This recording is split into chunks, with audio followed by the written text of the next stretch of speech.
Lukas 17. Saya sampaikan kepada saudara, Lukas 17. Satu cerita lagi saudaraku, sehingga saudara bisa pulang dengan mujizat Tuhan. Saudara tinggalkan iman saudara, katakan amin. Haleluya. Amin. Tahukah saudara, sebelum saya sampaikan cerita ini, tahukah saudara, iman adalah dasar dari segala sesuatu yang kita harapkan dan bukti dari segala sesuatu yang tidak kita lihat. Katakan amin. Saya ulangi, iman adalah dasar dari segala sesuatu yang kita harapkan dan bukti dari segala sesuatu yang tidak kita lihat. Iman itu adalah dasar dari segala sesuatu yang saudara harapkan. Saudara mau yang saudara harapkan itu jadi, karena yang saudara harapkan itu sesuai firman Tuhan. Untuk supaya itu jadi, saudara harus punya iman. Iman itu memberi dasar kepada harapan saudara, sehingga itu bisa jadi dalam kehidupan saudara. Katakan amin. Iman juga adalah bukti dari segala sesuatu yang belum kelihatan.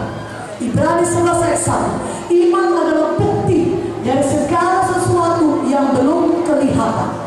Kalau saya katakan kepada saudara sekarang ini, saya berkata kepada saudara, di tangan kiri saya ini ada uang 100.000. Di tangan kiri saya ini saya sedang menggenggam uang 100.000. Apakah saudara bisa melihat uang 100.000 ini sekarang? Tidak. Jawaban saudara tidak. Saudara tidak bisa melihat uang ini. Tetapi kemudian saya bertanya lagi, tapi percayakah saudara, karena saya sudah mengatakannya, percayakah saudara saya punya uang 100.000 di tangan kiri saya ini?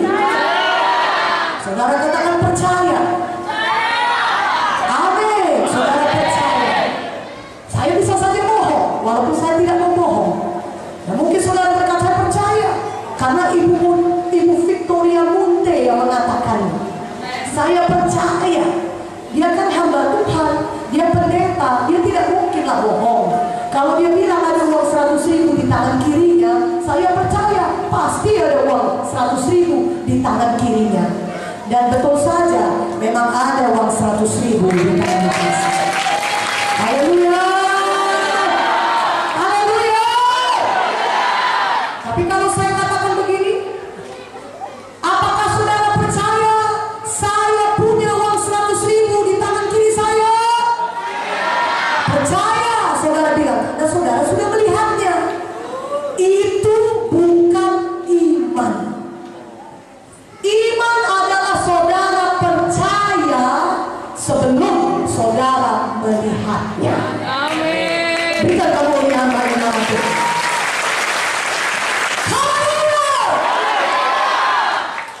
Iman adalah saudara percaya firman Tuhan itu yang berkata saudara sudah sembuh, sudah jadi dalam hidup saudara, walaupun tubuh saudara belum merasakannya. Katakan amin. Itulah dia iman. Percaya kepada apa yang dikatakan firman Tuhan. Sudah jadi dalam hidup saudara, walaupun tubuh ini masih sakit, walaupun punggung masih belum bisa punggung, tapi saudara sudah percaya, saudara sudah sembuh. Karena iman saudara itu akan menjadikan mujizat Tuhan, kesembuhan jadi nyata dalam saudara. Iman saudara itu buktinya saudara sembuh. Katakan amin. Kenapa saudara tidak percaya kepada firman Tuhan? Kalau kepada saya yang mengatakan saya manusia biasa yang bisa bohong, walaupun saya tidak mau bohong.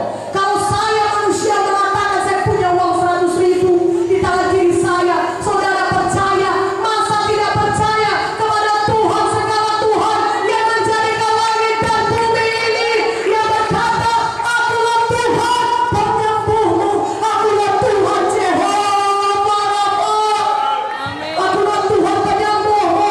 Percaya, karena yang mengatakannya adalah Tuhan yang mengasihi saudara, yang punya dasar untuk mengatakan itu, karena dia sudah berpilur-pilur menanggung penyakit saudara. Mana amin yang lebih kuat? Amin. Kalau saya pun bisa saudara percaya, apa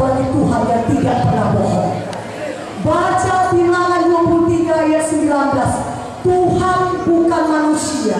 Tuhan tidak bisa berdusta. Dia bukan anak manusia sehingga dia menyesal. Masakan dia berfirman dan tidak melakukannya, atau berjanji tapi tidak menepatinya. Tuhan bukan manusia. Dia Tuhan, dia tidak bisa berdusta. Apa yang difirmankannya, Tuhan berkewajiban mengerjakannya. Dia tidak bisa melanggar firman-Nya. Mana adanya? Karena itu pada hari ini saudara percaya dan bertindak. Karena iman harus ditindakkan. Mulai dengan ucapan saudara. Jangan lagi ucapkan aku kalah. Jangan lagi ucapkan aku miskin. Jangan lagi ucapkan aku gagal. Jangan lagi ucapkan aku ini matilah. Aduh, kalau begini dokter pun tidak tahu apa penyakitku, matilah aku karena penyakitku ini. Dokter pun tidak sanggup menyembuhkan aku. Saudara, mati saja aku. Jangan lagi ucapkan demikian. Mulai hari ini ucapkan kemenangan. Ucapkan kesembuhan. Ucapkan ucapan yang benar. Ucapkan saudara diberkati. Ucapkan saudara sudah sembuh. Ucapkan saudara berhasil. Ucapkan saudara sudah bebas. Saudara sudah jadi hamba kebenaran. Dosa tidak lagi menguasai saudara, tapi saudara adalah orang-orang yang kudusnya Tuhan. Ucapkan kemenangan. Roma 8:37 berkata, di dalam Yesus kita lebih daripada pemenang. Ucapkan itu. Hidup mati dikuasai lidah. Siapa suka mengemakannya akan memakan buahnya. Amsal 18:21. Kalau saudara ucapkan kekalahan, maka hidup saudara menuju kepada kekalahan. Kalau saudara ucapkan kebimbangan, maka hidup saudara akan terus bimbang, terus khawatir. Lama-lama saudara depresi, tertekan. Kalau saudara ucapkan penyakit saudaraku, saudara akan tetap sakit dan tidak sembuh-sembuh. Kalau saudara ucapkan